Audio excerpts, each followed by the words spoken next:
Bakit nalalaman sa laboratory kapag meron tayong mga infection, especially sa dugo? Ito yung pagmataas ang ating white blood cells.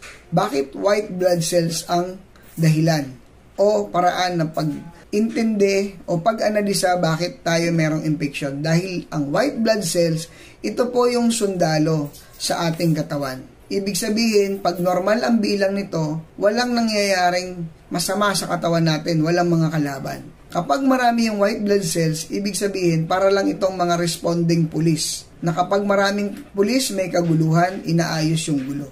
Ganon din po yung function ng ating white blood cell. Sila yung nagpapanatiling maayos yung ating pangangatawan, especially sa ating dugo. Ito po yung part ng ating immune system. So, pag konti ang white blood cells, normal yung ating katawan. At pag marami, ayan na, meron ng problema or